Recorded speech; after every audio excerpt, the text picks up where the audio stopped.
4. So I'm going to write it down in my notebook as the mass.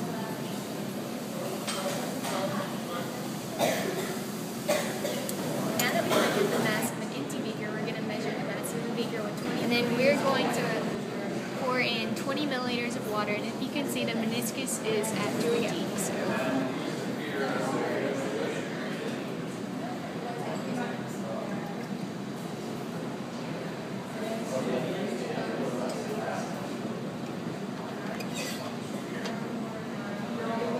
And our balance reads 47.434. So we're going to write that here.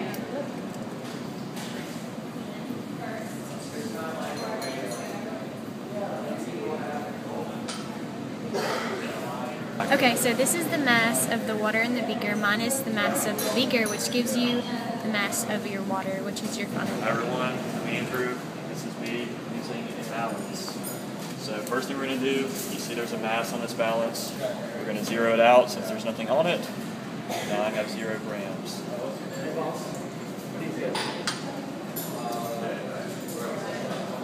So right now I'm taking the measurement of mass of this empty beaker, which is 28.894. Okay.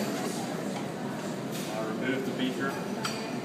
I'm going to use 30 milliliters of water, which you can see the meniscus is right on the 30.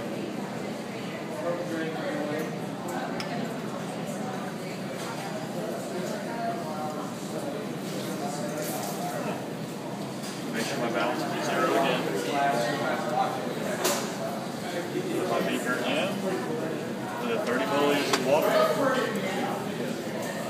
And the final volume of the beaker and the water is 57.492. Alright, so this 28.894 was the initial mass of our empty beaker. 57.492, if you remember, is the mass of our beaker with 30 milliliters of water in it. So I'm going to take 57.492 grams, subtract 28.894 grams, which is the mass of the beaker, from the mass of the water and the beaker, which leaves me with 28.598 grams, which is the mass of only the water. Hey, I'm Ryan, and I'm going to measure the mass of an empty beaker.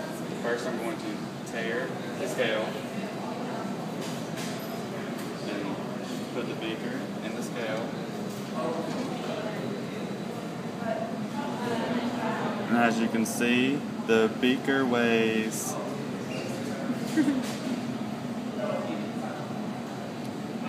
29.000 grams.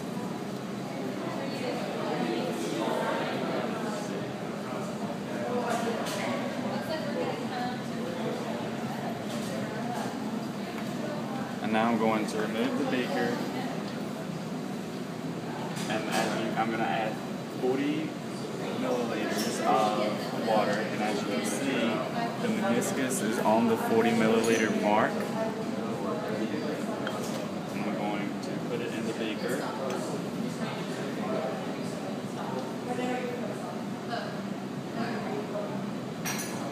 And now I'm going to tear the scale again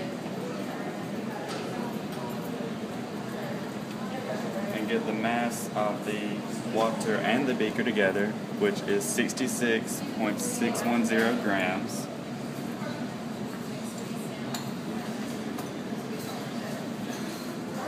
Okay, here I subtracted the mass of the beaker from the mass of the water and the beaker to get the mass of the water.